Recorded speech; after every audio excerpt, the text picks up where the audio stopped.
Ukraine's President Volodymyr Zelensky was expected to visit Washington on Wednesday for a possible meeting with Joe Biden and an address to Congress, his first trip abroad since Russia invaded in February.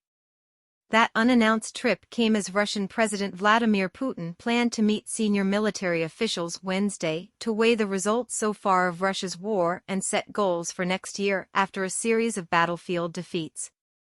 Zelensky's visit, confirmed to AFP by a U.S. official, reportedly includes a meeting with Biden in the White House for an announcement of a fresh package of military aid for Ukraine, including advanced Patriot batteries to help defend against Russia's brutal missile attacks, according to U.S. media. The visit remained tentative and subject to security concerns. House Speaker Nancy Pelosi told members of Congress in a letter that they should be in attendance on Wednesday evening for a very special focus on democracy.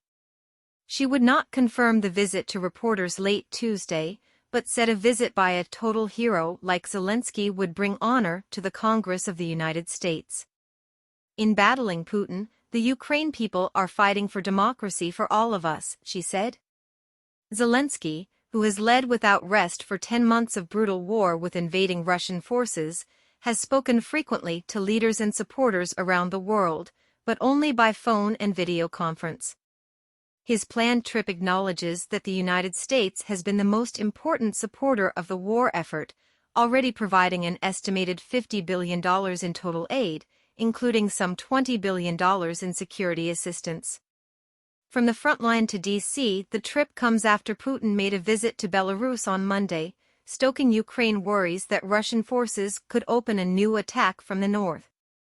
Belarus was the launch site of the original February assault on Kiev, which was rebuffed by Ukraine forces in an extraordinary defeat for Moscow's forces in the opening weeks of the war.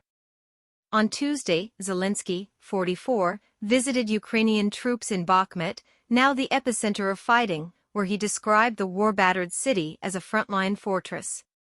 Brutal trench warfare and artillery battles around Bakhmut, once known for its vineyards and salt mines, have flattened large portions of the city and its surroundings.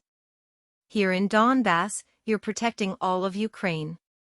They will do everything they've done here in other towns of our country, because they don't want anything Ukrainian to exist, I'm sure of that, Zelensky told his troops. This is not just Bakhmut, this is Fortress Bakhmut, he said, handing out honors to Ukraine servicemen. Soldiers gave Zelensky a Ukrainian flag with their names signed on it and asked him to give it to Biden and the U.S. Congress. Zelensky said they told him, "We have a difficult situation, the enemy is increasing their numbers. Our guys are braver, but we need more weapons." Ukrainians have endured intensifying Russian attacks on the country's infrastructure over the past 2 months.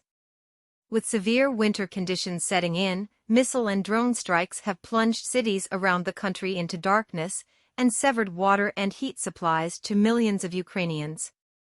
The United States and European allies have rushed generators to the country in support, as well as extensive air defense systems needed to shoot down incoming rockets. Patriot missiles could also defend Ukraine against short-range ballistic missiles, which Russia is seeking from Iran for the war, according to Western officials.